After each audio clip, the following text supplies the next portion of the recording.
Hey everyone, welcome back to But Why Though the podcast where every week I, Kate, Adrian, and Matt talk about the things in pop culture that people say matter and ask the question, but why though? Before we get started, we have an exciting announcement to make. The But Why Though community is growing and we're extremely happy to welcome So Here's What Happened.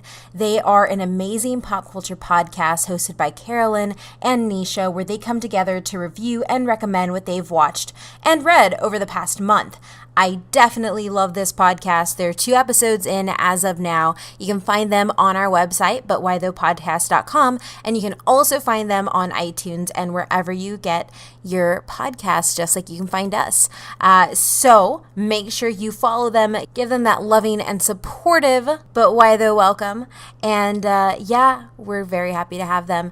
And if you want to get involved in some of the larger conversations, go ahead and follow us at ButWhyThoughPC on Twitter and then Facebook, facebook.com/ButWhyThoughPC. And if you want to support us a little more, go ahead and head over to patreon.com/ButWhyThoughPC. For as little as $1 a month, you can help us keep this community growing and help us keep this podcast, the best it can be. But as always, thank you for your support and listening to this episode. I also just want to give you a heads up and say that we recorded all of this about a month ago, right after our Tolkien episode, and we had no idea that Amazon would in fact be bringing a young Aragorn series to the interwebs. So this is a little bit of predictive stuff. But as always, enjoy the show.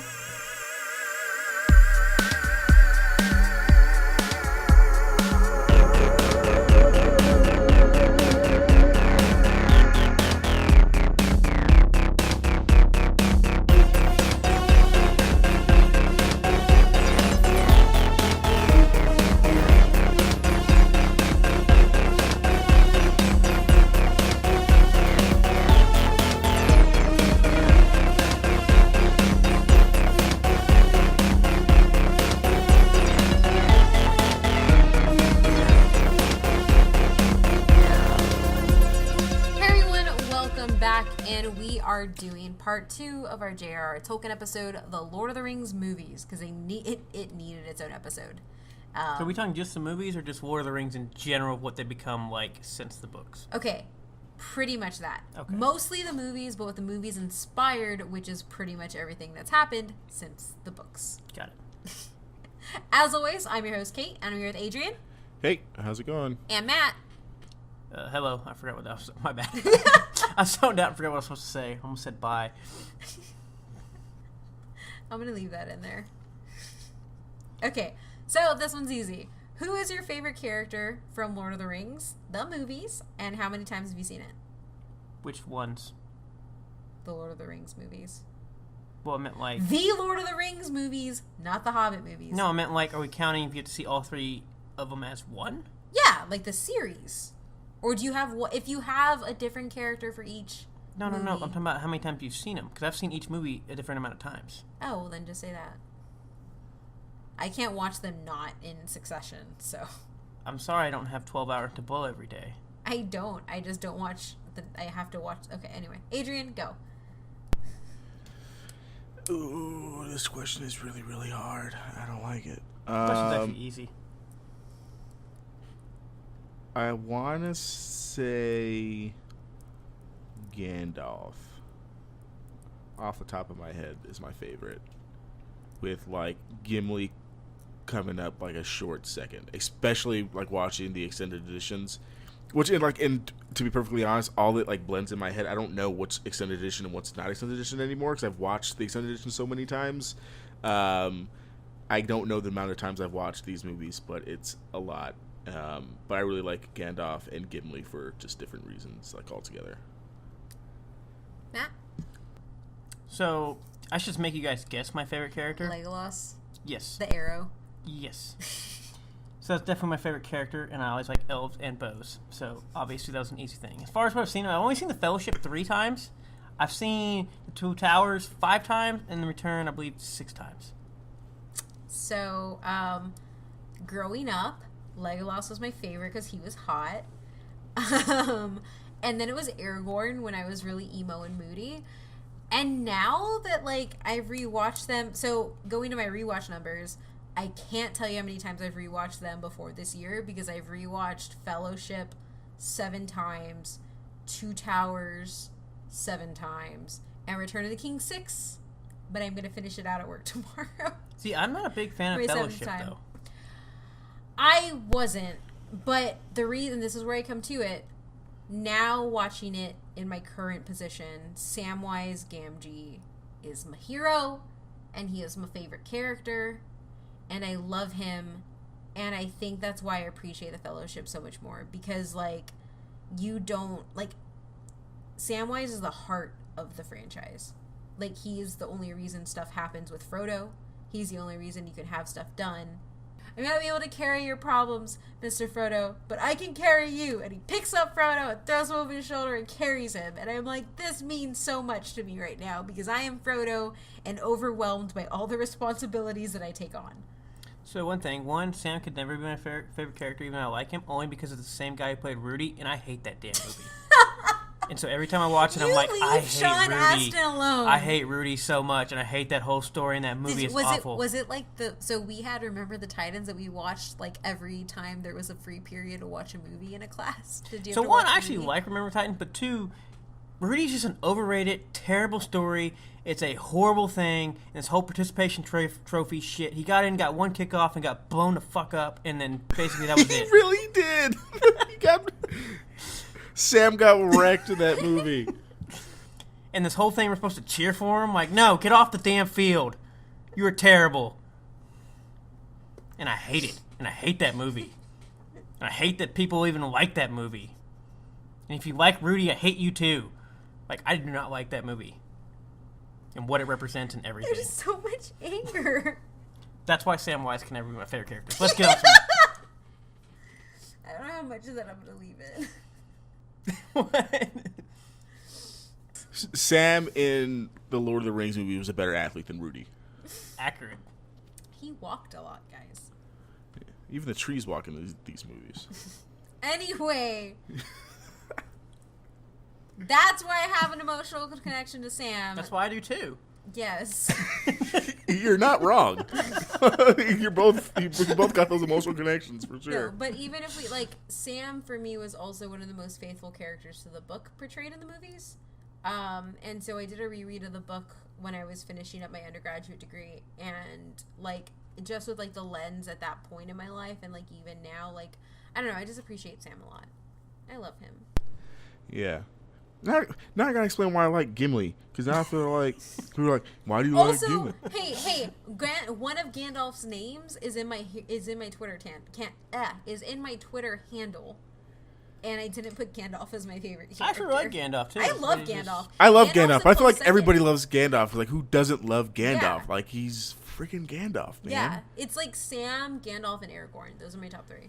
Yeah, I like Gimli, one, because, like, the actor's actually, like, huge, and he plays like this little dwarf, and I think it's hilarious.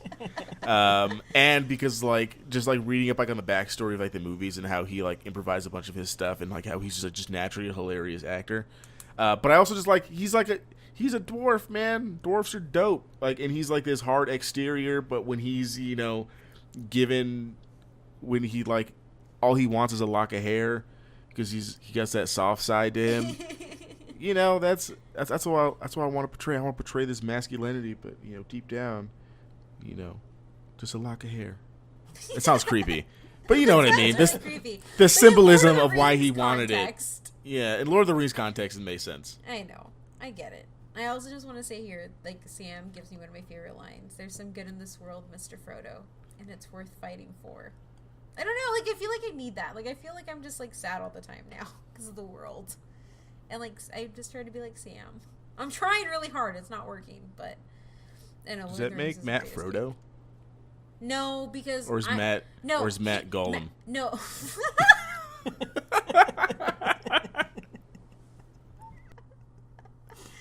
No, because Matt's not materialistic. But No, I'm mostly Frodo, and like when we do the podcast and I'm freaking out about stuff because I taken on too much responsibility for the week and I want to cry, Matt just says, "Shut up! I'm gonna carry you over this finish line, and we're gonna do this." And that's why I respect it. So then, am I Gollum? I mean, you can be who are the other two little hobbits? Merry and Pippin. Oh, can I be Merry and Pippin like together? Yes. I'm all right with that. All right. You I can feel sing better. in the great halls and drink a lot of mead. See, I feel like Yeah, that was I'm more down. embodying. That's you, not Gollum. Yeah, all right. Yeah, all right. Cool. Thanks, guys. Thanks for picking me up there, Matt. I was like, you weren't going to be the Gollum. We knew who was going to be the Gollum. Who? We knew I was going to be the Gollum. You're for anybody. not Gollum, you're Sam. As long as he's not Rudy. Oh my god. I'm Anyway, totally Gollum with him. Leia's totally the Gollum, though, with food. Yeah. Anyway, okay, let's go into the movies. So The Lord of the Rings is a film series consisting of 3 high fantasy adventures films directed by Peter Jackson. They're based, obviously, on the novels by J.R.R. Tolkien. I hate saying novels because it was supposed to be 1, but it's 3 individually released because of what, guys? Wait, what? Because the printing costs were too high. They ran out of ink, man. Ran out of ink. Why is that like a theme of our favorite things? Yeah, Jesus, I it's love so that annoying. Dungeons and Dragons leads into Lord of the Rings because they sucked at printing. Yeah, they both had printing issues. It's ridiculous. They were really trying to embody Lord of the Rings by having printing issues. Okay, so the films are subtitled from Lord of the Rings, so Lord of the Rings, X. The Fellowship of the Ring in 2001, The Two Towers, 2002, and The Return of the King in 2003. I probably should ask you which one of your favorites were. That probably would have been a better The question. one and only return of the King, not the Jedi. You got that line wrong. It's backwards, first of all. Don't care.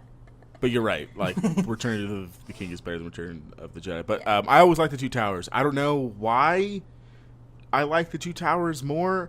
I think because it's kind of like, I don't know. That last battle scene is just my favorite. I think Like, you the one in trees. Return of the King is really good. But, man, like, the bleakness of, like, everything that's going on, like, it's just such a good battle scene. So, I like The Two Towers more than The Fellowship. 1, because of fighting, but 2, because of the Ents. And I really love Ents, and I wish there were more Ents in these movies. Yeah, I don't know, and I like the chasing, of them kind of like trying to find Merry and Pippin and Gimli, just like keep breathing, It's just good. It's I don't know. I like The Two Towers a whole bunch. It'd probably go Two Towers, Return of the King, Fellowship. I think if I had like ranked the 3 of them, I probably love them all. Like I would watch any of them if they're on TV, like without I think The question. Two Towers also gave us a lot of really great memes. Yes. Yeah, You definitely. have no power here. Yeah, for sure. I struggled with the Fellowship of the Ring. I haven't watched it in a long time, and I can't. It's really slow. It's definitely a really slow-paced movie. Yeah, it's very slow, and it's kind of like not like a weird ending point. Like, it's an ending point that works, but like I remember back in 2001 watching it, like, all right, where's like the other 30 minutes of my movie to like kind of lead me into my next one? It kind of just like ends, and you're kind of like, okay, Yeah, let's have a battle and done. We out. yeah. Which also leads to the other fun fact about these movies is, so I actually in 2003 saw Return of the King in theaters without actually watching the other 2 movies. Oh, damn. And it wasn't until later that I actually went back and watched the other 2 and then caught back How up. was that? Because I just never end up watching those movies. But like, and how then was it? Like, did you enjoy the movie without having watched the other 2? I asked about it and they said, screw it, just come on. And it was what it was. But yeah, no, I enjoyed the movie. It actually, obviously, there was lots of it that made a lot more sense. Yeah. So this. But I thought the movie overall was like a well done movie to where, even though what I missed by the other 2 movies, the movie itself stood on its own. And you went back and watched the other 2, which is a really good testament to it. Yes. This is where I come in and say, The Return of the King is the best genre film of all time, and it has the damn Oscars to prove it. So Return of the King, then The Two Towers, and The Fellowship for me. Yeah. That's where I am. Yeah, this is like one of the ones that like The Two Towers and Return of the King. Like, They're close. Yeah, I'm not so saying they're like a close. big difference. Like, yeah, it's because, Yeah. I rank them, but it's literally, like, they're so close. To me, the two towers and the King really close, and there's a little dip, and then the Fellowship. Yeah. No, I mean, the Two Towers is phenomenal, especially Gandalf coming back from the Balrog, and the Balrog scene. Oh, the Balrog scene is so good. Yeah. So when good. you actually get to see him fight the Balrog on top of the tower. Yeah. Quick aside. Have you seen the extended editions yet? Like, are you rewatching them? I haven't. So Do you have them? So I have never seen the extended editions. I don't have them. I'm buying them on Amazon Prime, but I was supposed to buy them and stream them, and then I learned that it was against the terms of service for Twitch. This is totally like not like related. But I sent Stefani with them, so Stefani has my extended editions. Okay. Specifically to give to you if you want to use them and like save a little bit of money and like decide if you want extended editions after. Okay, this makes sense. I can do that. And it has appendices too in it, so you get like even more stuff. Yeah, so you get the real Tolkien experience. You really do. Just side note, you should have listened to part 1, which is our episode all about Tolkien and how he made this world that we love so much. But yeah, okay, going back into the films. So The Lord of the Rings is considered to be one of the biggest and most ambitious film projects ever undertaken, with an overall budget of $281 million. Some sources say between $310 and $330. Is that for all movies? At the time, yes. So you tell me Justice League spent more money than all 3 of these movies combined, and I got that shithole? Yeah. Avengers had like a $300 million budget for one movie. This is for all 3. And at early the 2000s, man. Yeah, and at the time, this was unheard of. Yeah, that's crazy. Yeah, and so like their overall budget was $281, but when it comes to budget reporting, it really fluctuates based on how much marketing money is put in and how much is reported, given actor salaries and everything else. So it either higher or lowers. Most people do credit it in the $310 to $330 million range for all 3 movies. The entire project took 8 years to film, and the filming of all 3 was done simultaneously and entirely in New Zealand. Jackson, which was Peter Jackson's native country, resulting in every 160 New Zealanders being a part of the trilogy production. He brought a lot of jobs to New Zealand, and it's one of the resounding effects, and that's actually about why, though, in and of itself. The amount of money that Lord of the Rings has brought into the New Zealand economy, both from sustainable work over this 8-year period and the ensuing tourism, is insane. So each film in the series also had special extended editions, as Adrian has mentioned, released on DVD a year after their respective theatrical releases. While the films follow the book's general storylines, they do definitely omit some big plot points from the novel, as well as some elements, and include some additions and deviations from the original source material. So I have it in the But Why Those later on, talking about the way they deviate and how fan and critic reception are to them. But these movies have 2 releases. So for Fellowship, it first released theatrically, it's 178 minutes, and the extended version is 228 minutes. Then The Two Towers released at 179 minutes, and then re-released on extended at 223. And then Return of the King released at 200 minutes, and then again at 263 minutes with the extended edition. Can we bring this back? Right? I think we've actually talked about it on some of our review episodes. All I know is how much money I have to pay for a damn movie ticket a day. I want 4 hours. Yeah, I think it should definitely be like that, right? Like, you pay for like a 3-hour movie, and then they give you like an extra 30 minutes later. Like, that's like just extra stuff. Like, nothing in these extended editions make it, significantly better movie than it was before. It just I don't know. The Return of the King, 63 minutes. That's over an hour. I've heard that the Return of the King one is definitely like the one that benefits the most. Okay, I was like, that's over an hour. I was like, so I posted the other day. I got added at hard by Star Wars Twitter, by the way, when I said that Return of the King was better than Star Wars and better that it was the best genre movie. But then somebody said, I can totally agree with you with the extended edition. The extended editions are no way to improve on the great. Extended edition of Return of the King. It is the most perfect film in existence. Yeah, the extended editions are great, and I was watching it with my grandma the other day, and she was like, whoa, this wasn't in the actual movie. Why wasn't this in the actual movie? But, like, and we'll bring it back to Matt's, DC reference, but, like, Batman v Superman, you shouldn't need the extended edition an extra 30 minutes to make that a good movie. Like, these movies stand on their own and won Oscars with just their theatrical releases. And if you want to watch an extra hour of it, you can. And it's not like you're missing out on too much. Well, I mean, and that's how it should be. Well, as much as we're talking about the extended editions, like being, like even more time, these movies alone, that's 3 hours, and 3 hours and 20 minutes. And we don't even get that anymore at all. We get these compressed 2 hour movies that ends up either you get development that lacks or you get a plot that sucks. I mean, these condensing of movies. Yeah, we've talked about it so much. Just give a 3 hour movie back. And then if you want to add 30 minutes onto your extended cut, do it. I'll be there for it if it's good enough. A 4 hour Black Panther movie? I saw a lot of the scenes they took out of that. They would have helped solve a lot of the issues. Well, that's what I'm saying. You end up with all of these issues because they keep condensing movies. Can you imagine a 4 hour Infinity War movie? No. It hurts my head. I don't even want to know the deleted scenes that are in that movie. Because you're right. I did go back and watch like the Black Panther deleted scenes on YouTube, and I was like, why wasn't this in the movie? Yeah. Why wasn't this one in the movie? I would have liked this character so much more if this was in the movie. Yeah. Because, I mean, especially with this whole thing, if people want these side characters now to have more than be side characters because everybody's got to be a damn main character. But, like, this is where this extending of movies helps these side characters, and so we don't have these crappy side plots or crappy side characters that just make no sense and people complain and don't like. Yeah, no, and I think that's really good because the casts of the Lord of the Rings movies are huge, and I feel like I know all of them. Yes. All of them. And I just don't understand, like, why they have to be 2 hours. Like, or even, like, I say 2 hours, but that has literally been, like, between an hour and 50 and 2 hours and about 10 minutes has been, like, the majority of a lot of movies these days. Yeah, this is like an aside, but do you think it's because, like, screen time per day, like, per theater?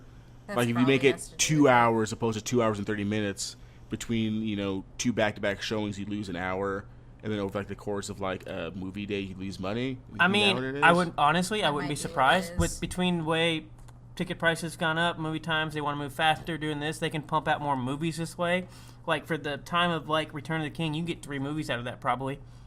That's 3 box office budgets or 3 box office movies budgets or revenue worth.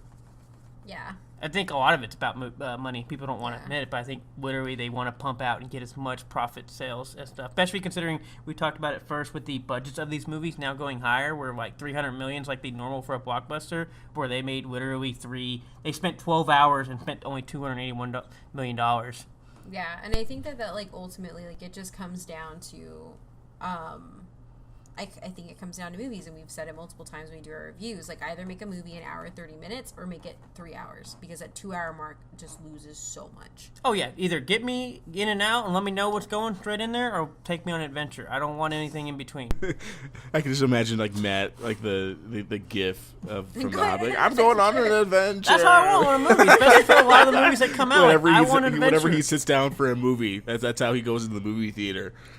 I mean, honestly, it is. Like, I start looking at movie time for stuff, and I'm like, 2 hours, this movie's probably going to suck, or there's going to be a lot of issues with it. It might still be a good movie, but I guarantee you there's probably going to be something. Either you have enough stuff where you can afford to leave out a lot of explanations on things. Like, even some of the shorter movies that we do like we talked about Iron Giant in our Patreon thing. It's really short, but, they don't explain where this Iron Giant came from, all this other stuff, because they don't need to, and they don't care. But for these type of movies with the expansive things, you need these extra minutes and this extra stuff. And we have an ensemble of cast, and we want all 15 characters, especially if you're now wanting all these fans wanting characters to have meaning and everything and not just be background. You need these extra 15 minutes for these characters. Yeah. And then what also ends up happening is not only do your side characters suffer, then you don't even have a problem, which we've seen in some movies where we don't even know who your main character is. Yeah. And Lord of the Rings did it right, and that's another but why, though. And I think time-wise, it's just killing a lot of things. Yeah. And I don't know if it is. I want to assume it's a money issue. I'm sure there's other things, but yeah, I just don't like it. But yeah, you're right, Kate. Like, it does it right. And if you can make a movie that's 4 hours long, and if it's good enough, people are going to come back to see it. Like, my wife Stefani's first viewing of Lord of the Rings, I didn't tell her that we were watching the extended editions. We just watched the extended editions. And she was like, this is great. This is amazing. And then I told her, like, oh, yeah, you watched basically an extra hour of Lord of the Ring, or of Return of the King. She's like, oh, I didn't even realize, because we kind of just sat and, like, binged it all in one day. Because it's that good. So good. If it's good, people will sit through it. People are going to show up. People are going to go. They don't care. A lot of times people, I don't know whether I could be missing with this data, because it's happened in a lot of things, not just movies, but in sports, where this whole thing of like, we need to cut down time, we need to cut everything. Yeah. And it's literally one of those, if you produce a good product, no matter what it is, people are going to stay and people are going to watch. Yeah. I mean, and that's where we come into, like, the actual money that they made as a franchise. And so, Fellowship of the Ring was made on a $93 million budget. It made $871 million. 0.5. This is unadjusted for gross. And then you also have The Two Towers, which was made for $94 million, and it ended up making $926 million. And then you have Return of the King, that was made for also $94 million, and ended up making $1.1 billion. As a whole, the franchise made $2.9 billion, and their total budget was $281 million, even at the high end being $330. So, which one, you may think that's not a lot, but at the time, Return of the King, when it released and fully went through its all run, it was the second highest grossing movie ever. Yeah. So, like, just put that in perspective, especially when you see all these people going, oh, look at these movies, did all this. It's not hard anymore to break 800, 900 million on your movies. Yeah. There was superhero in it. We did a cookie cutter thing. You're going to make you like 800 million. And it's not hard, especially the prices. Yeah, and those budgets are like 3 times as big as these budgets. And these budgets are so low. So to make it on such a low budget for all 3 movies and to get that much gross, it's insane. Well, I'm sure if we adjusted both the thing plus the budget, it might come out a little better. Mm-hmm. Yeah, the adjusted ticket price for inflation for just so like unadjusted, it's like one billion, but just for domestic, so like this is like not even accounting the worldwide one, but for just domestic, it's $1.7 billion domestic adjusted for inflation. Like that's $600 million more. Yeah. That's a heavy insane. hitter. Yeah, and that's not even, like you said, not even including, like, worldwide and stuff. Yeah, that's not worldwide. Yeah, that's insane. Box Office Mojo? Box Office Mojo. Sponsor us, also, please. This is, what is this 1978 Lord of the Rings movie that I'm seeing on Box Office Mojo? Yeah, it was an animated one. It was an animated musical. Oh, this is the animated one. Okay. I didn't know if like this was like some like B movie that I just wasn't familiar with. No. So everything before here was Lord of the Cock Rings. No. Is that actually a movie? I guarantee it. That I actually feel like might. It should be. That has to be a movie. God damn it! You are absolutely ridiculous. It made sense. It does. Anyway. Is that one of the memes where I don't think this is the right movie I came into? Anyway, this was an amazing success. And when you look at their actual ratings, I thought these were kind of off, honestly. But anyway, so Rotten Tomatoes for Fellowship is 91 with a Metacritic of 92. Two Towers is a 95 on Rotten Tomatoes with an 87 Metacritic. And Return of the King is a 93 on Rotten Tomatoes and a 94 on Metacritic. This is so weird. All of these seem really low for me. Not that they seem low, they just seem off. And I still don't like this whole like thing. So how is the Rotten Tomato Two Towers the highest, but then the lowest overall movie? By like quite a bit, actually. So the thing is they don't actually have a lot of reviews on this. And that's one of the hard things for doing these later movies before these sites came to be. But those are the numbers that they go with, and I think they're wrong. 100%. Okay. Return of the King should be 100%. I mean, that's fine. It has the Oscars. Like I said, doing with the ratings, we've said it is essential for knowing, but it also is the later the movies we go, the harder it is. Yes. So essentially one of the big but why those from here is there was a lot of, I wouldn't say a lot of controversy so much as there was debate within the Tolkien fandom, which then became known as the Lord of the Rings fandom, specifically around the movies. And it's because they changed the books quite a bit. And I'm going to go into this in detail, just because I have a lot of feelings about it, and they're not necessarily negative. So the film series provoked both positive and negative reaction from fans and scholars of the novels. I do want to say that too. Scholars got involved in this fandom conversation. Damn old people. Not old people. These are the young ones saying that he was important. Anyway, and was sometimes seen as changing parts.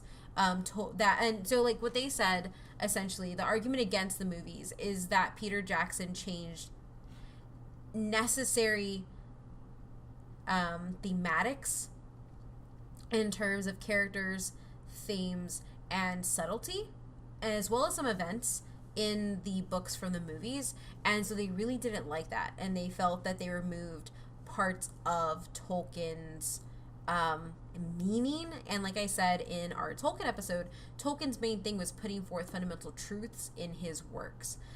So some of the fans of the book who disagreed with such changes have released fan edits of the film, such as The Lord of the Rings, the purist edition, which removed many of the changes to bring them closer to the original. That happens in every fandom. So once again, were we going back about fanfics?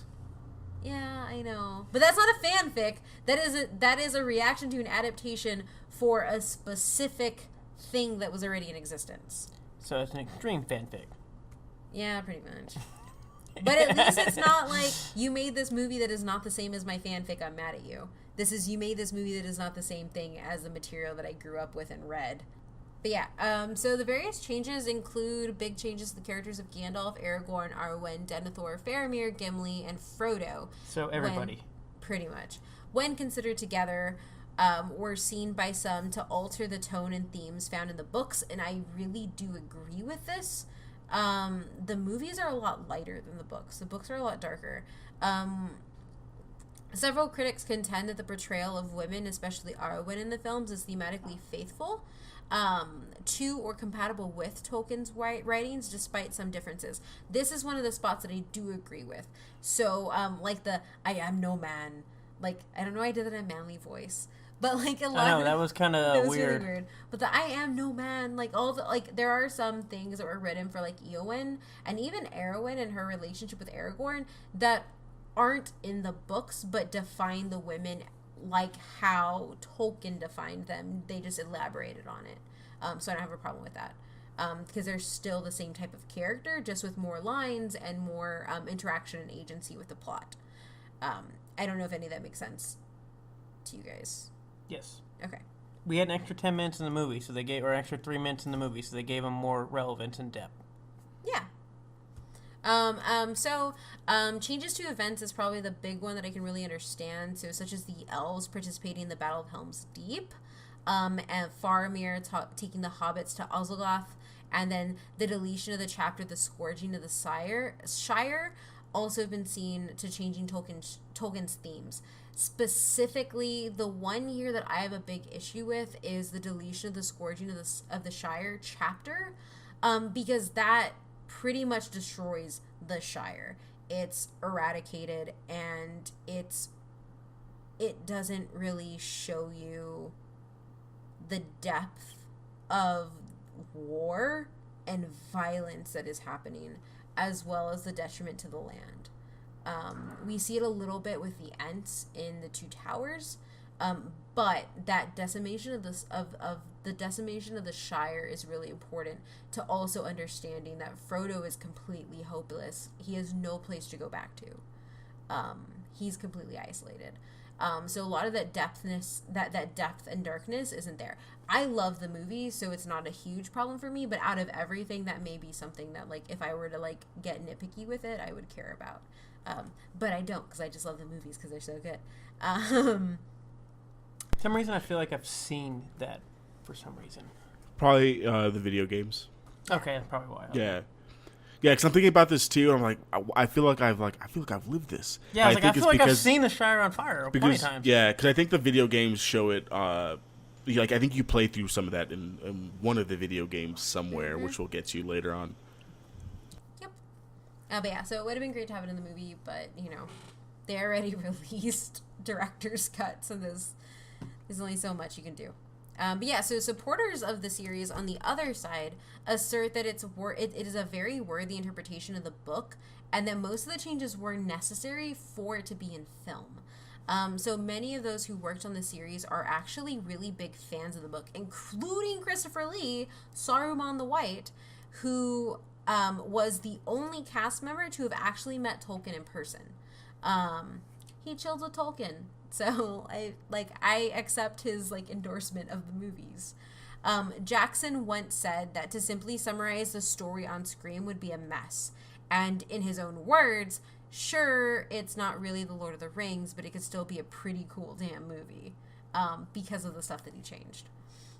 Which makes sense, because there are some books that, obviously we have a lot of problems with these adaptations, and they end up with a lot of terrible ones, but there are some that, you have to change things, because it just doesn't make sense in film to ever do it like that. Yeah, no, I completely... how are you going to film 4 pages of a tree description? Yeah, no, I completely agree. That's one of the reasons why, and I think if you've listened to this podcast, or if you listen to our movie reviews, I bring up comparisons to books or comic books a whole bunch.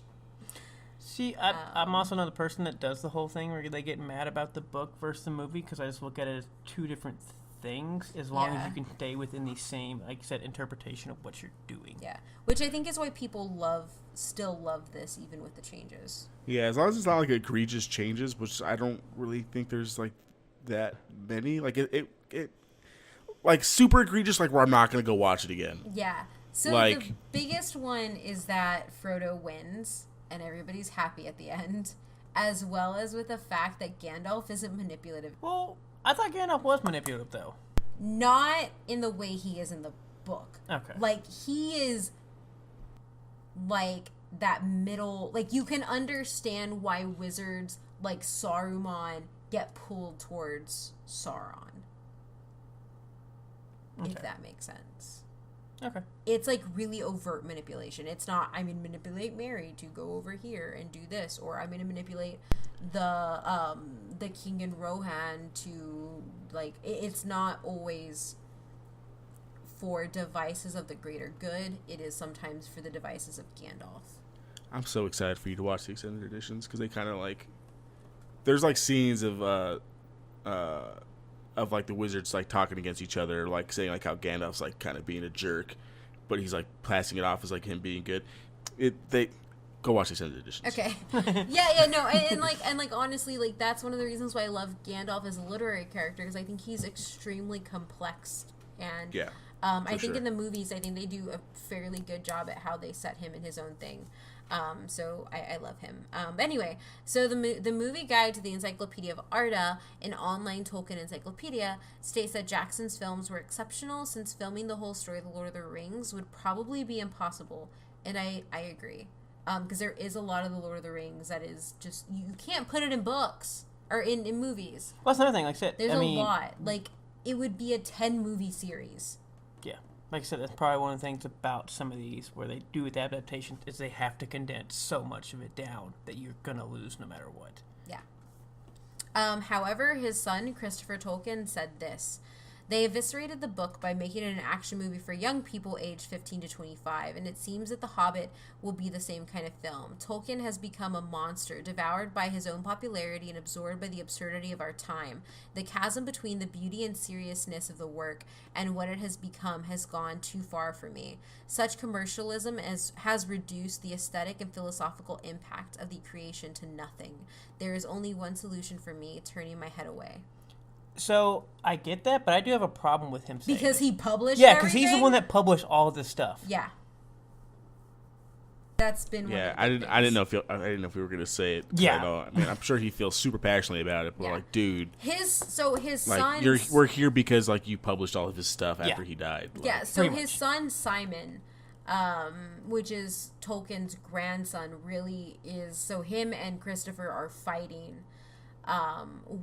So Christopher doesn't want all this adaptations and stuff like that, and Simon is saying, no, we need to keep, our grandfather's legacy alive and let new generations interact and, see this world.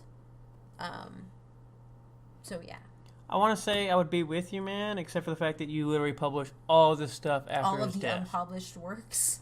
You published everything. And all that Forbes money for the top 5 dead celebrity from our Tolkien episode goes to you. Yeah. So, that's usually been his reaction. That's the only problem I have with that. Now, if he did nothing or hit this or did not like any of this, I can understand that. But don't go talking about commercialism and stuff when you literally published. Yeah. No, I think that makes sense. Yeah, so we have to talk about awards because The Lord of the Rings won a crap ton of Oscars, and genre films don't do that. They just don't, ever. I think Silence of the Lambs and Now Shape of Water are the only two other genre films coming in here. And I say genre specifically outside things that the Academy usually deems worthy. We go to the whole high culture, low culture thing again. Dramas are usually the only things that win awards. Horror, fantasy, sci-fi, comedy are the ones that don't. And action.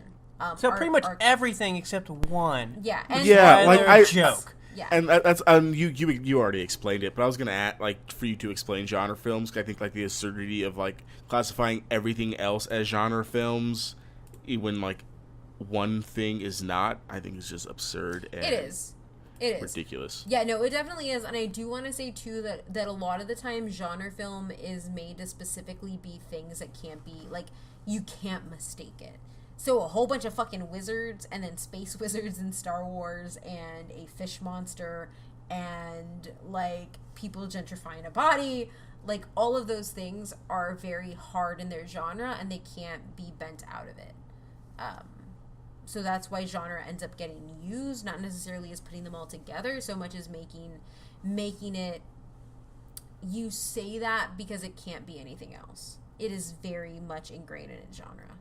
And this is usually used for fantasy and horror and sci-fi are the main three that gets used, but it is attributed for all outside drama and romance. Anyway, let's talk about why Lord of the Rings is you're not awesome. Gonna get me out. You've heard me about how I feel about the award. I know. Okay, so the series was received with overwhelming praise and was a major financial success, as I said before, with the films collectively being among the highest grossing films of a long time. It won 17 awards out of the 30 that it was applied for at the Oscars. So this is for all three, correct?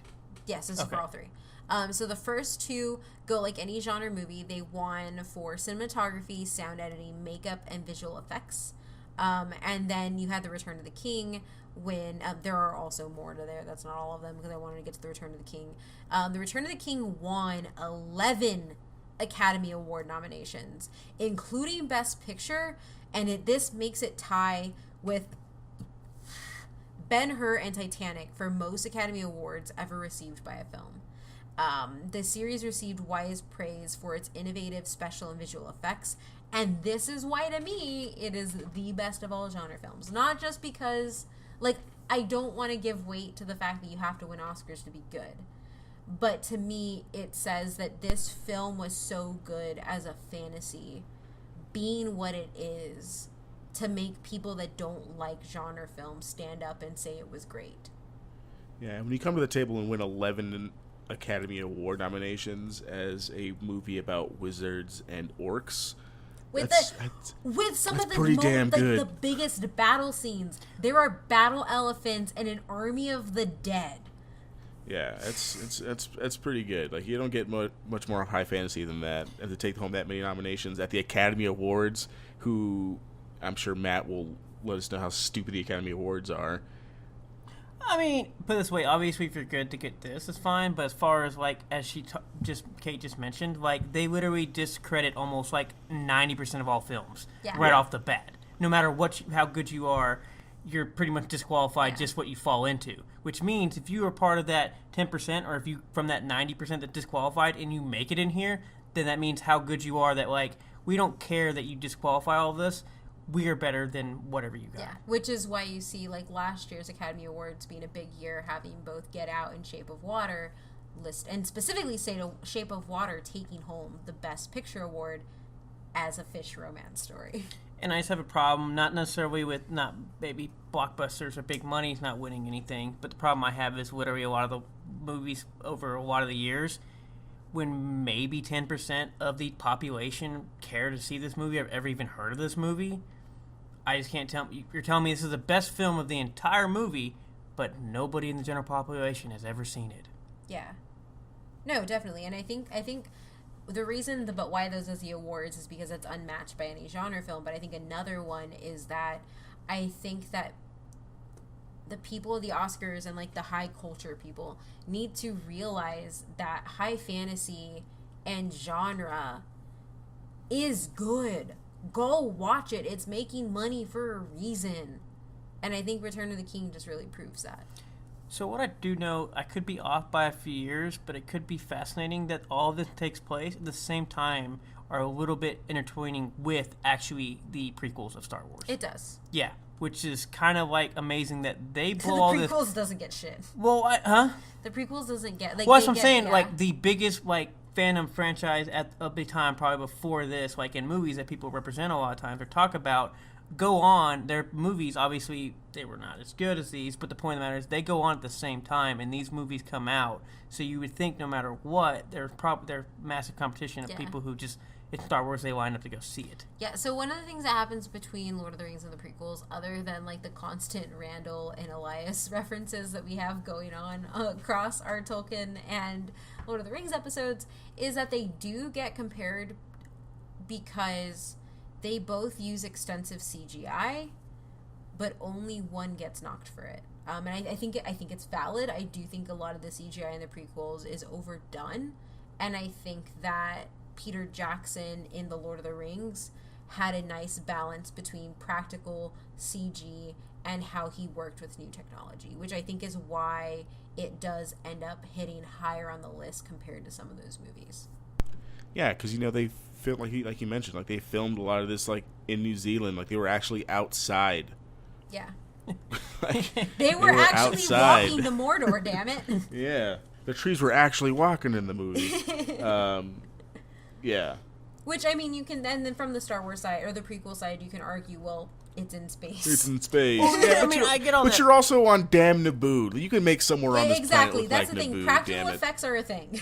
Yeah. My whole point was basically you had probably one of the highest grossing, what people think was like the highest, best of like franchises, going on with their coming out party for the new generation at the same time this is coming out, and this just basically demolishes it. It does.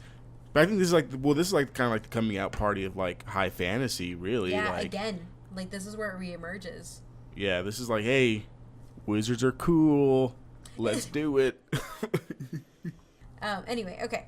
So as we go through this, in 2007, USA Today named the series one of the most important films of the past 25 years. Entertainment Weekly has put it on its end of the decade best of list.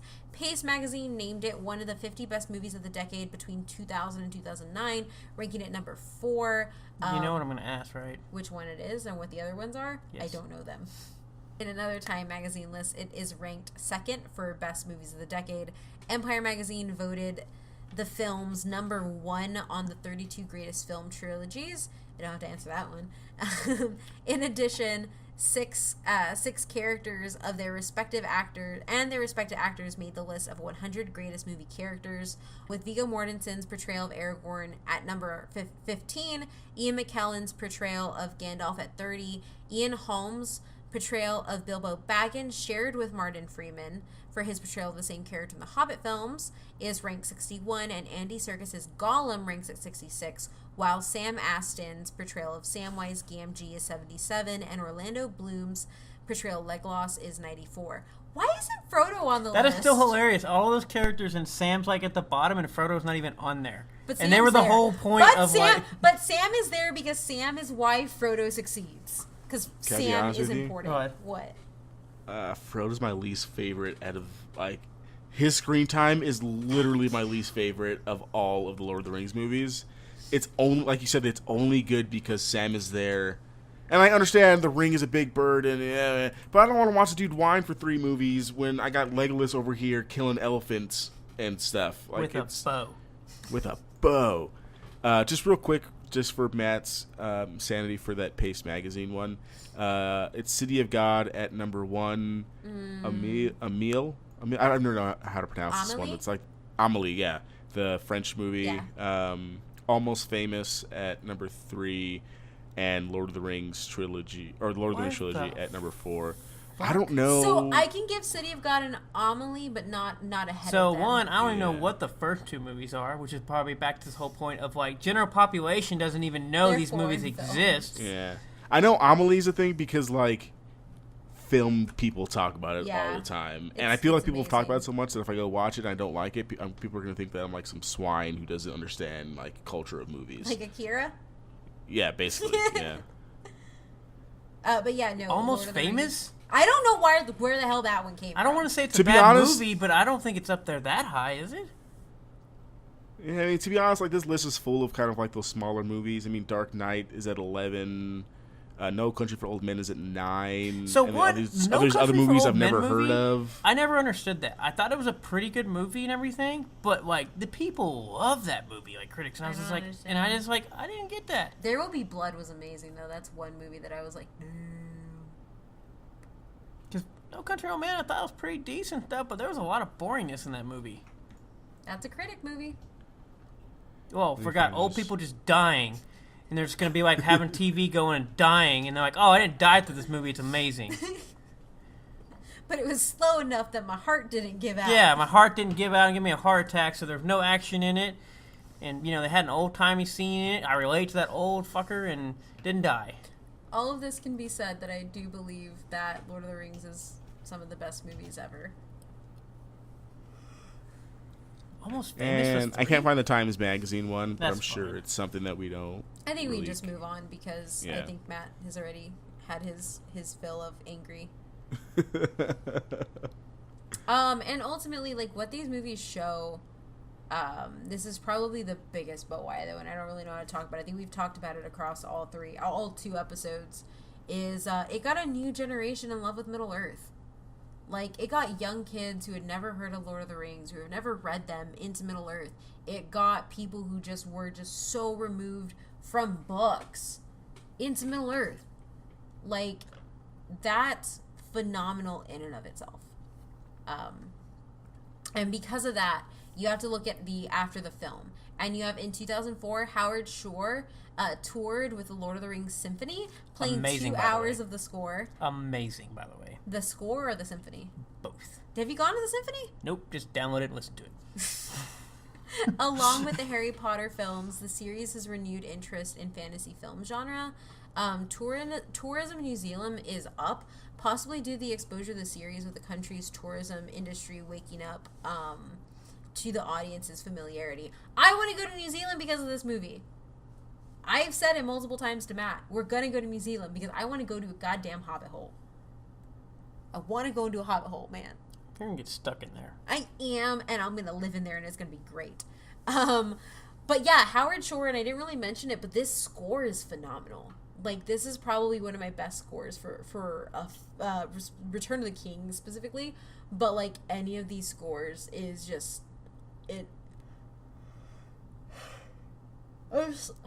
I'm sorry, John Williams. I love you. But Howard Shore, man. Howard Shore. In December 2002, the Lord of the Rings Motion Picture Trilogy, the exhibition, opened at the Te Papa Museum in Wellington, New Zealand. As of 2007, the exhibition has traveled to 7 other cities around the world. A musical adaptation of the book was launched in Toronto because, as we've noticed before, there are musicals of everything, and it had really bad reviews and it closed. That sounds about right for everything, too. 16 cast members: Noel Appleby, Jed Brahe, Brophy, Mark Ferguson, Ray Henwood, Bruce Hopkins, William Johnson, Nathaniel Leal, Sarah McLeod, Ian Moon, Paul Norrell, Craig Parker, Robert Pollock, Martin Sanderson, Peter Trait, and Stephen who is also deceased. Noah Appleby and Stephen are deceased. Sued over the lack of revenue for merchandise bearing their likeness. So we have to talk about the negatives, and the negatives is a lot of people have been in lawsuits surrounding Lord of the Rings after its financial success. A lot of it having to do with Warner Brothers and getting funds. So the next year after this happened, Peter Jackson actually ended up suing the studio over profits from the first film, and this actually led to the slowing down the development of the prequels, The Hobbit, the other prequels that people don't like so much. I was like, is this what went wrong with The Hobbit? Yeah, so slowing development of the prequels until late 2007. The Tolkien Trust also filed a lawsuit in February 2008 for violating Tolkien's original deal over the rights that they would earn 7.5% of the gross from any films based in his works, which kind of makes you feel like, is Christopher Tolkien, like, just mad because they messed with his money? Just saying, throwing it out there.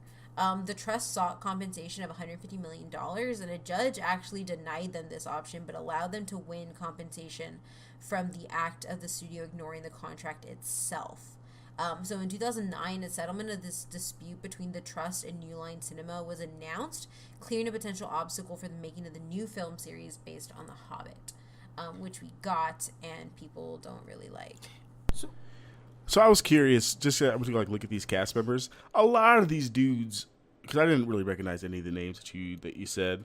A lot of these people are like background characters, and I'm like, did they make action figures of like the one Hobbit in the Shire at the beginning of the movie in the Fellowship of the Ring that like looked angry? So or like what? No, where's the issue there? So at least from what I understood, a lot of it had to do with like the prints of them being sold, of like the Shire in their background, and so you had their faces everywhere, and they were receiving money for their face being used. I guess that makes sense. Yeah. Oh wait, Nathaniel Lees is the guy from The Matrix. Yeah. Yes. I did. Okay, Yeah. Gotcha. He deserves to be angry. He needs to be angry. Yes. Meet you back on the menu, boys. Okay. Yeah. But some of these other ones, I'm like, what happened? But here? still, Come it's your on. face being put out there and a company making Yeah. money off of it while you're not. A even lot of putting money the work to be in- there. Yeah. And and you a should lot of see what money. happened Not in even a new little bit. generations after this. They tell you to work for free, and you should be happy you can work. Yes. But one, Christopher Tolkien being mad, but he also agreed to 7.5% of the gross films. Yeah. Yeah. That's why I said that. I'm just kind of like. So you're mad about commercialism, but you make sure to get your cut. Yeah. So he's rich, right? Oh, no, Like, the Tolkien he's- Trust- Well, that's what I'm huge. saying. He Yeah, the whole he's thing chilling. about this whole thing about they ruined him and commercialized everything, but all the dead celebrity thing and all the money thing literally goes to him. Yeah. And so where we have to go from like the lasting effect from the Lord of the Rings trilogy, we do have the Hobbit trilogy. There is What? Oh, there's The Hobbit: An Unexpected Journey, which sits at a 64 on Rotten Tomatoes. You have The Desolation of Smaug, which sits, or Smaug, Smaug. Yeah. which sits at 74% on Rotten Tomatoes, and Battle of the Five Armies, which sits at 59%, and no awards, but they still made bank at $2.9 billion on a $655 million budget between the three. We'll say the second one that has 74 I did really enjoy. The first one's kind of bleh, but I was kind of hoping it was just going to like be just a fellowship thing. And the last one, I was like, what the is this? So I don't, like, love any of them, but I really like Evangeline Lilly in them. Yeah, The- I don't the female I don't elf. necessarily hate them, and I mean I think they're Yeah. better than like the Star Wars prequels. I don't have the But- anger towards them. yeah. Like, there are some people who genuinely hate these movies, but I also actually don't think it, like, rivals prequel hate. Yeah, no, I don't. Yeah. I don't think they're like completely awful. They're They're just definitely not not Lord of like. the Rings. Yeah, I think it was a very disappointment because they're definitely not compared to like they're not winning 11 Academy Awards. Yeah. I feel about like this trilogy like how I feel about the prequels. Like I'll watch them if I'm doing like a rewatch or something like that, but I'm not gonna hate them. Yeah. Like I knew like if you heard The Hobbit is gonna be made into 3 movies, and you're like upset about what happened, then like what did you expect they were gonna do when they stretched this out yeah, for 3 and movies? and that was the biggest thing, was people were pissed that they were making them into 3 movies to begin with. So I was pissed about that, especially when I found out after the first movie, all of a sudden there was going to be another I'm one, like, what and is I was like, Legolas what is doing here? this? Get out of I here! was angry. So Yeah. a lot of what they did is they tried to tie it, like with Legolas, they tried to tie it really into a strong lineage of the Lord of the Rings, which I can kind of understand because of Bilbo's placement and the procurement of the ring. But my biggest thing is, I thought, okay, well, there's 3 movies, maybe they're going to bring some of the Silmarillion in here, and they didn't really do that. Yeah, I had a problem that it was going to be 3 movies. It was bad. Yeah. That was the biggest problem. Had it been 1, I probably would have been fine, or even 2. But 3 is I think- stretching it. I mean, Yeah, 3 is stretching it for sure. yeah. But the dwarves were hot. Sure. No, I mean, Sure. Beyond the prequels, the new prequels, there is a crap ton of video games. I think so. There are the Two Towers, the Return of the King, the Third Age on Game Boy Advance, Tactics, the Battle for Middle Earth, the Battle for Middle Earth 2, the Battle for Middle Earth 2, the Rise of the Witch King. That name sound familiar, Adrian? Like the Lich King. Yeah. The Lord of the Rings Online, Conquest, Aragorn's Quest, War in the North, Lego Lord of the Rings, Guardians of Middle Earth, Lego The Hobbit, video game, Middle Earth, Shadow of Mordor, and most recently, Middle Earth, Shadow of War. So you want to go with how many we played? How many of y'all played? Just looking at... Because to be honest, some of the early ones kind of all merged in my head because like these movies came out all back-to-back, so all the games came out back-to-back. The one I think that I remember the most, but they also like blend together, is the Two Towers and Return of the King. I think Two Towers is the one that we had on PlayStation. I loved that game. I loved the progression that you had and stuff, and like you get to go and play like as like Isildur and stuff. Like, it was dope. I played the Shadows of Mordor. I'm like halfway through Shadows of War. The Lego Lord of the Rings are pretty dope, and I think those are the only ones that kind of stand out. And Lord of the Rings Online, but I'll let Matt handle that one. So I played the Two Towers and the Return of the King, which, by the way, those are both, like, one, they're very short games, but the game mechanics they have in those are amazing. So underrated. I don't know why more people don't talk about them. Especially for movie adaptation games. Yeah, no, like... so good. Yeah, like... It puts you in that battle. Yes. Like, and all of your favorite ones. It's great. Yeah, no, because, I mean, like I said, you can probably beat it in, like, 10, 15 hours at that, but the point of the thing was, you could sit there and just do these battle scenes and kill, like, 250 people without getting hit. It was so much fun. Battle for Middle Earth, I played it, but I don't know which one I played because they were all like blended together, like you said. I played Lord of the Rings Online. I played the Lego Lord of the Rings, which are pretty good. I never got the Hobbit one. I actually haven't played Middle Earth, the Shadow of Mordor, or Shadow of War. I've always wanted to, but I just haven't got around to doing it because I wasn't sure how much I was going to enjoy because what they've been doing with the adaptation of it. It's amazing, but it hurts. Yeah, because like the gameplay from what I heard is really good, but I didn't know how well the story's gonna be told because it's something different branch. So I wasn't sure how it was gonna go. Yeah. But the biggest thing is the Lord of the Rings Online, which was supposed to be the big moneymaker, amazing. We were gonna dethrone WoW, and that thing sucked. And it actually didn't even suck so much as it bombed. I think the game overall, I waited for about 2 years. It was really hyped up. They put a price tag on it, so I didn't buy it right away because it was a subscription-based. And then, obviously, when the price tag, and at that time I was poor because, college. Actually, I don't think I was college. I think it was more high school anyways.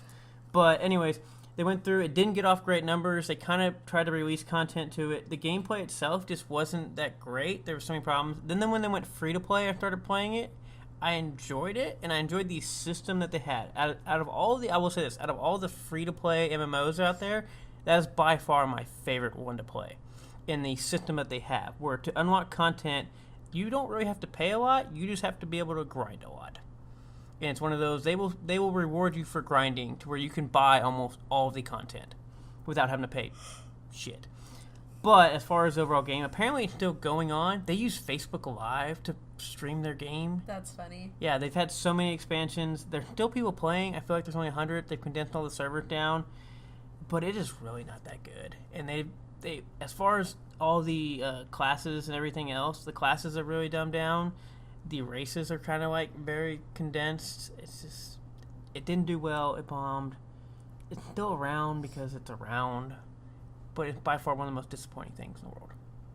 Considering, as we talked in our Tolkien episode, when you build MMOs, you have to be able to extend past the movies, extend past like a normal game.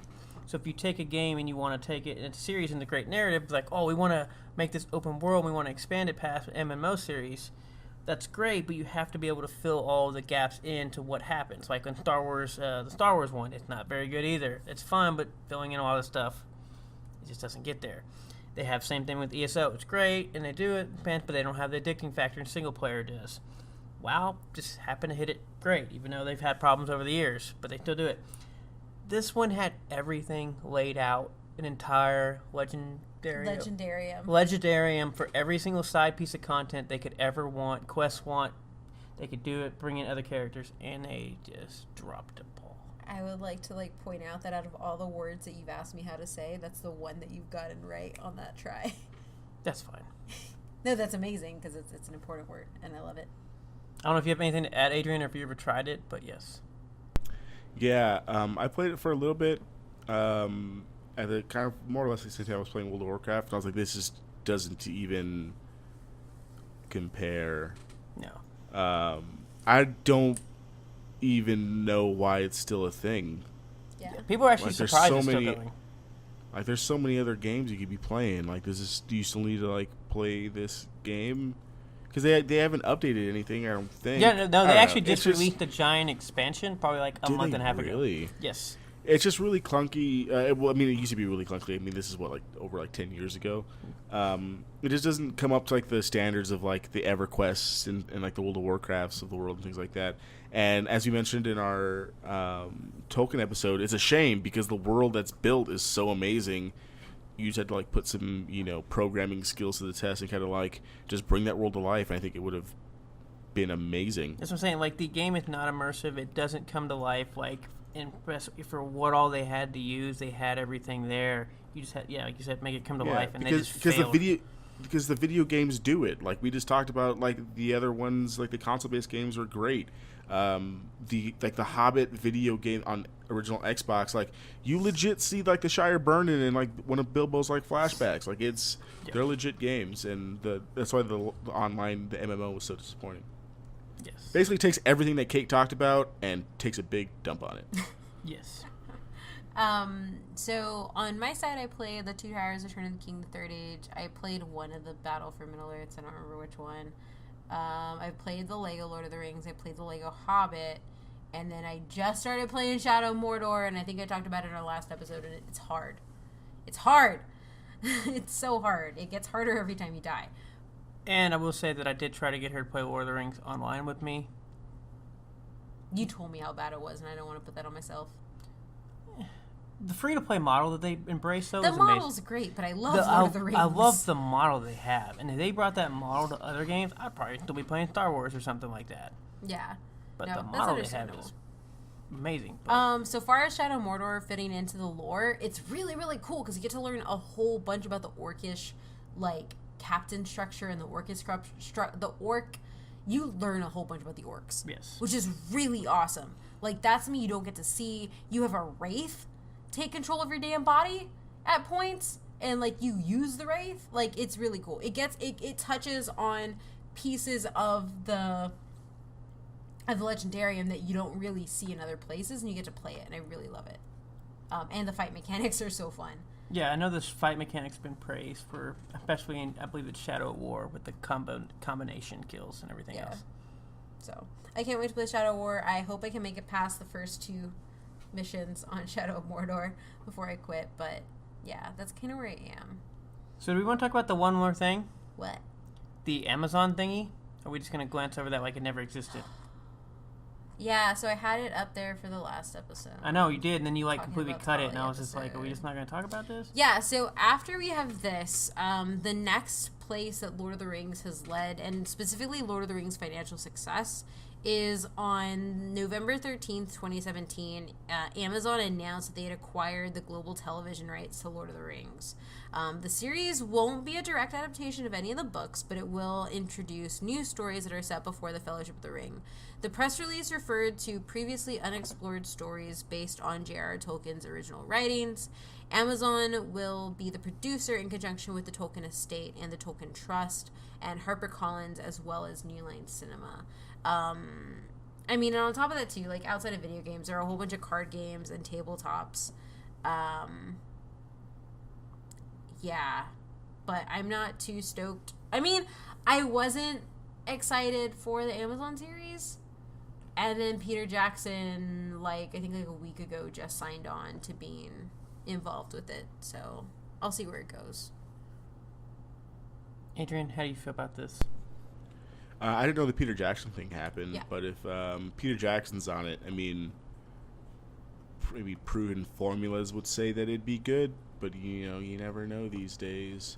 I think it has like a tall task ahead of it just because of how good Game of Thrones is and kind of like the high fantasy world right now. But if Jackson has taken kind of like the leadership on it, I think it has room to be pretty good. But then again, if it's only on Amazon like streaming thing, it goes back to the whole like everyone wants their damn streaming service.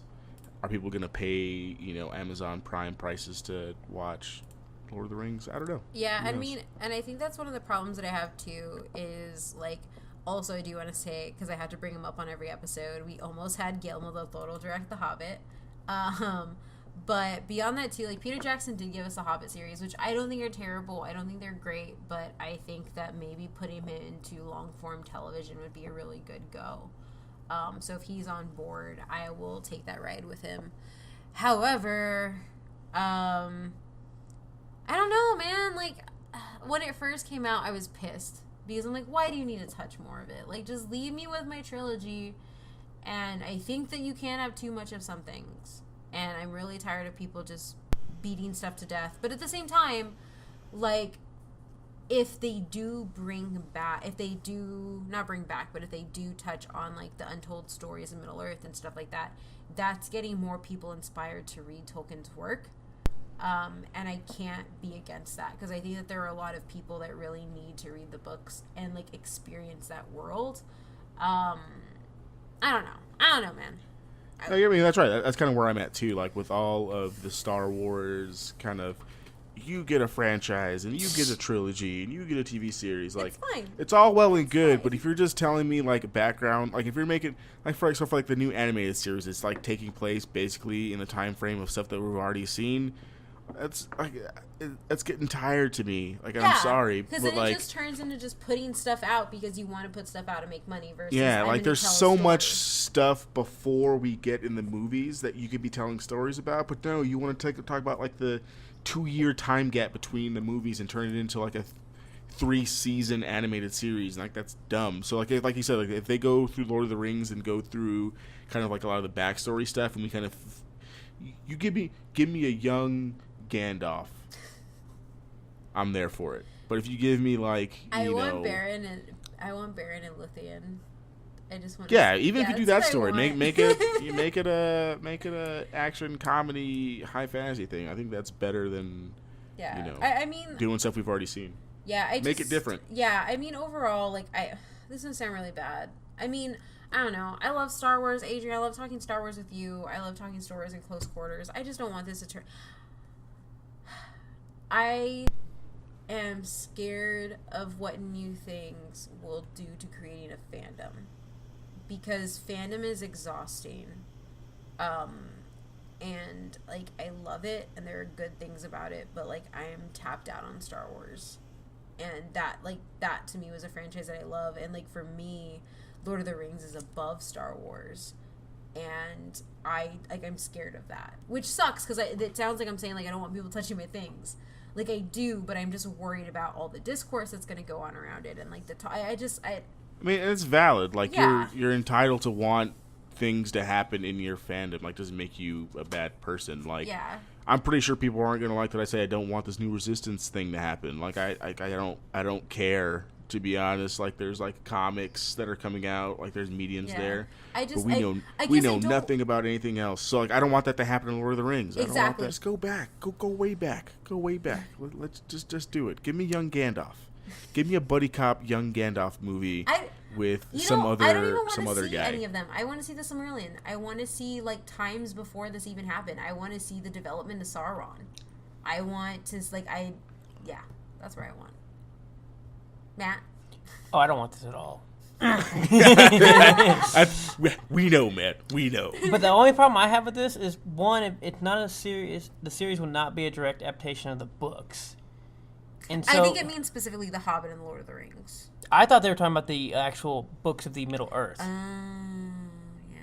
And so if not, they're going with the previously quote-unquote unexplored stories based on this. And I have a feeling based on that language, it's going to be a bunch of weird made-up stuff that could end up like with this whole thing that either doesn't make sense or it's going to end up cutting into this weird thing that doesn't make sense or leading it could up. possibly be labeled Elder Scrolls or something else. Yeah, it's just going to end up either falling into this whole thing of like how we get to where we're at, and then it's like you have this totally different thing that comes beforehand that makes no sense leading up to what we got, to even up to the Hobbit, to even Lord of the Rings. So you have this like thing that's like, the problem I have with a lot of prequels and everything else and stuff, because you go through time and time changes and people change and the way things are and what is relevant.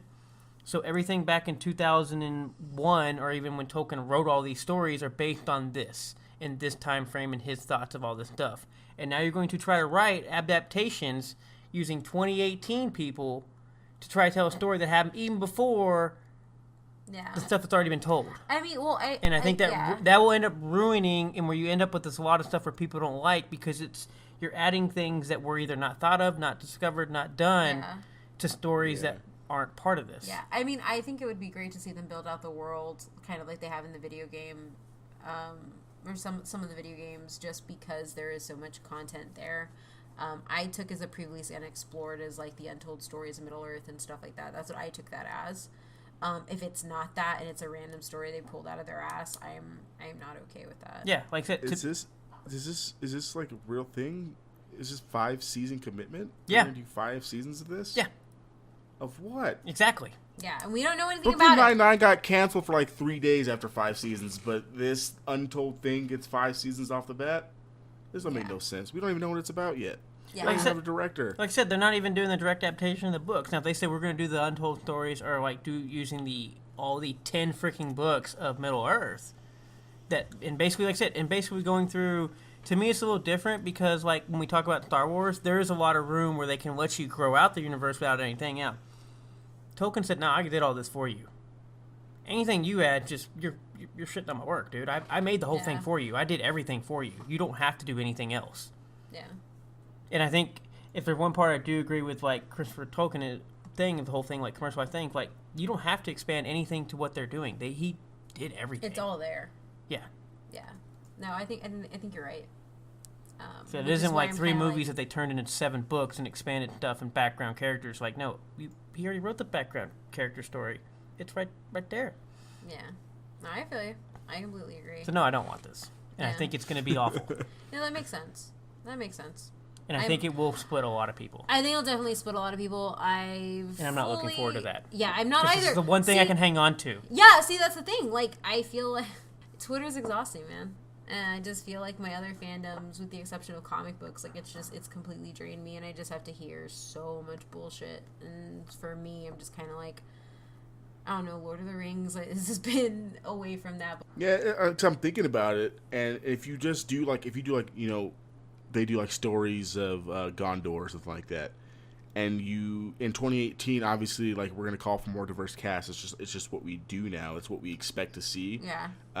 And you throw in, Asian actors or Latinx actors, and then you look at like the movie and you're like, where were all of these people in the movies? Yep. Kind of like to Matt's point. Yeah. It'll be a little weird. So it's kind of interesting to see how they take it. I don't want to say it's saying it just it doesn't make sense. So making it more diverse, that doesn't bother me. I don't like that doesn't. The only reason I will say making it diverse is his point of I don't mind it being diverse, but the problem is you already have a precedent set. Consistency. Yeah. And so all of a sudden you're like.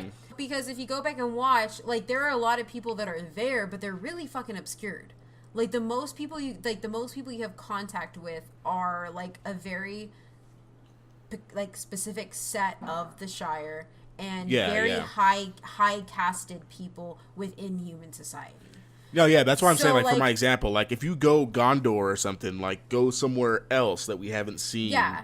Yeah, so show me where they're at. I think you can also do Gondor, but you can't do it from, like, the high families of Gondor because they're established as being white. But I don't think that there's a problem in diversifying the cast. Just tell a different story, which I think that there is material to do that. And the fact that Tolkien's work is not made to be specifically Nordic, which is not specifically white, that leeway is there. I do think that it would be hard. Like, you can't just throw in a random, let the next actor and say that's Aragorn's daddy. Like, that doesn't work.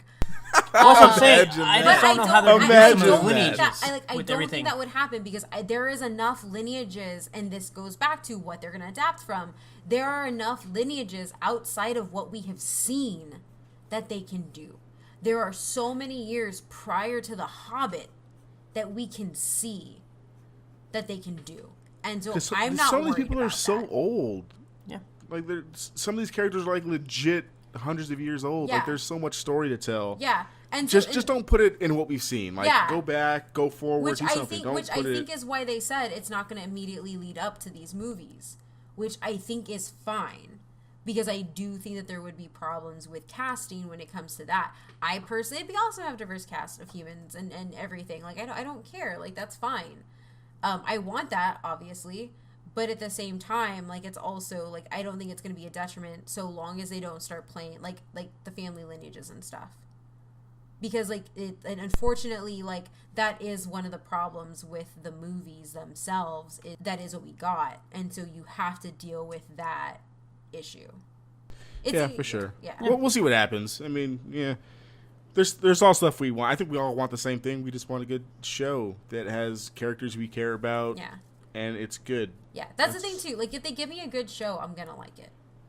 Yeah, for sure. But if they fuck with my lore, it's going to be fucked.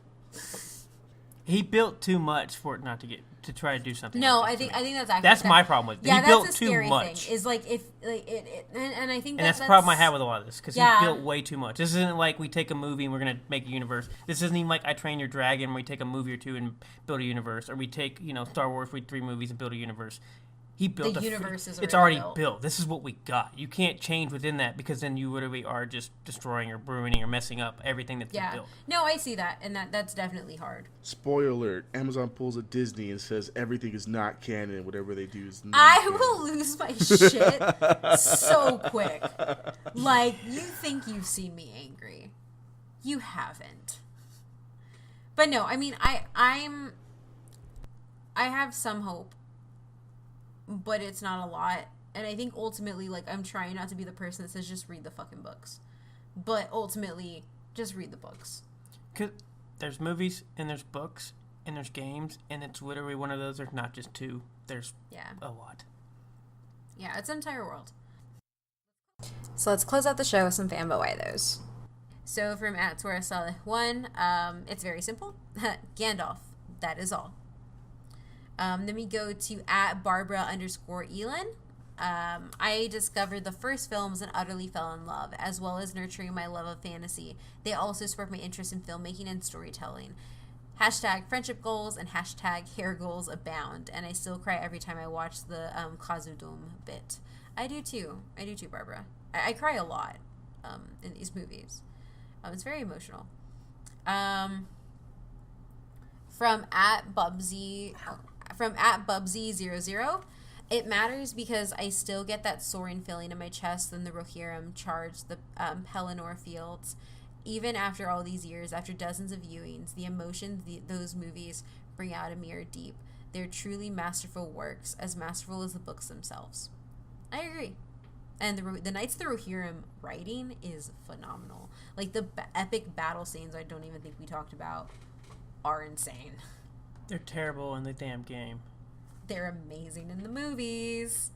You actually work with them or something. Yeah, and from Street Fighter 88, the fight between Gandalf and the dragon from Lord of the Rings 2 is one of my favorite movie action scenes of all time. I think he means a Balrog, because there's no dragons. But yeah, no, that is a really, really good scene. Gandalf and the Balrog fighting on the tower is really, really well done.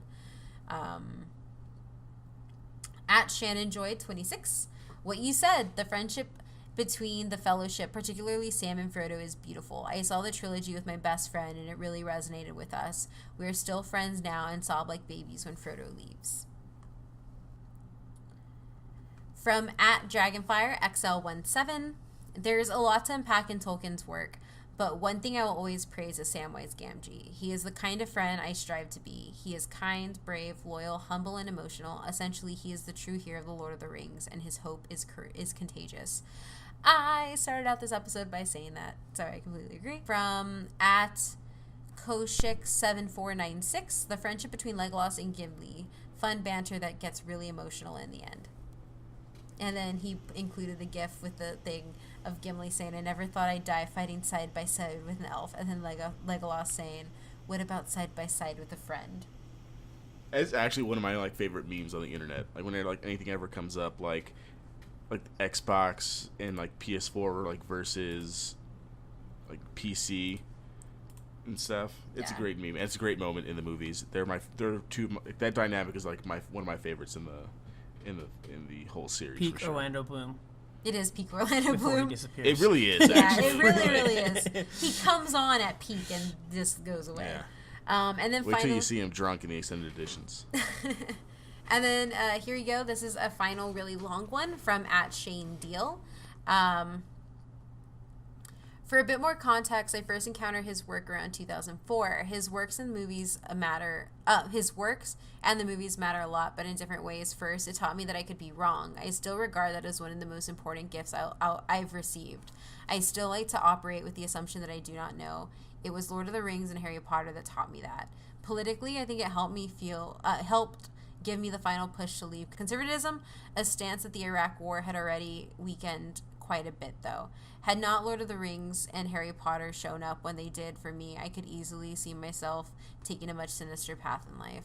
Religiously, I think it helped me get out of religious fundamentalism. I only now realize just how fundamentalist I was at the time. Before that point, I thought Lord of the Rings and even Harry Potter and Narnia were evil because of magic. Personally, first that I could be wrong. Second, because I do not think I would have started writing my own stories. My own stories have been rather informative to myself, especially regarding gender, once I had the words for it. Tolkien also gave me the permission to imagine. Even though I wrote my stories, I still lean a lot of the lessons from my characters. It gave me a love for the fantasy genre altogether. Had I not liked that, I wouldn't have met friends.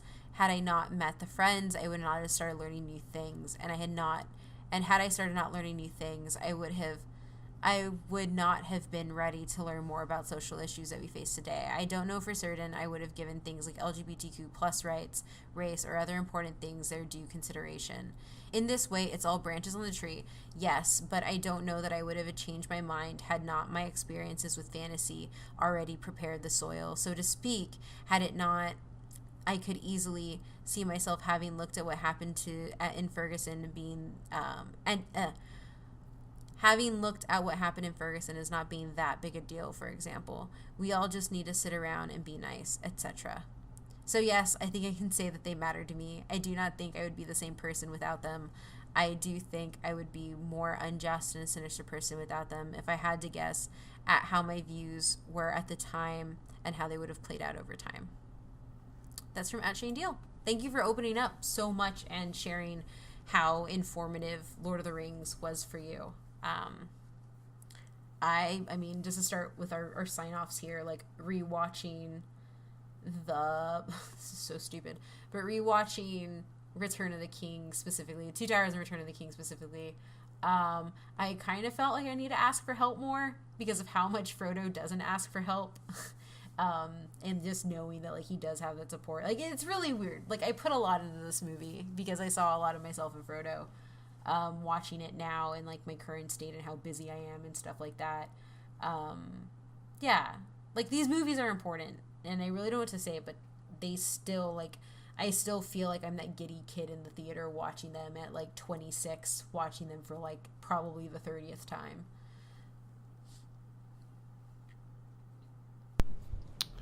I don't know how to say it any better than what's been said.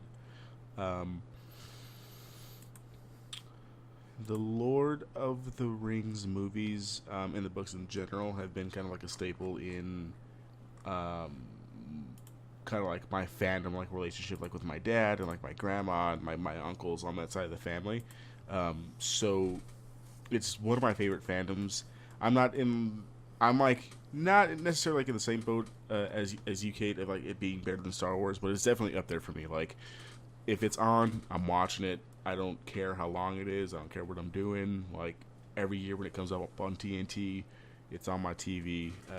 It's a great series. It has great characters inside of it, and like we've mentioned time and time again, there's a whole fleshed out world in it. So, and if you know anything about me and kind of going back to like our Star Wars books episode, I love background stuff, and there's so much of it here in the Lord of the Rings, and it's kind of like universe where you can go play the video games, you can go read the untold stories and things like that. So there's lots of stuff to digest outside of just the movies. And the movies being great is like a nice little plus the extended editions and things like that. So it's really, really good. And y'all, if you haven't watched it and you've listened to these 2 episodes back to back and you haven't kind of heard her, if you haven't experienced this for yourself, do yourself a favor and go watch the extended editions like yesterday. I guess obviously, thanks for all the fanboy White Owls, and especially the last one, which I also find is very interesting because we talked about in the Tolkien thing that he was apparently a devout Catholic with very conservative things, which is also still very confusing because of the times. But he also, like, kept it out of his writing. Well, no, I mean, I know he kept it out of his writing, but even some of the works he did for how he did moving forward. But, saying all that, I mean, the movies are great. I enjoy these movies. I've seen them plenty of times. The world, I guess when I say a lot of times with these movies, when it comes to a lot of things about, like, timing and everything else, it's literally referring to, basically, you can take like this of, when I go to the movies, I want to go on and either get me in or get me out or take me on an adventure. And I think a lot of that aspect gets lost nowadays, but I feel like these movies definitely, like, they're 4 hours or 2 hours. You get the whole, they're immersed in what happens. And the fact it's all fleshed out. I'm still not going to support this damn Amazon thing, but, because it's already there. I don't need more. It's already there. You just have to actually embrace what's already there.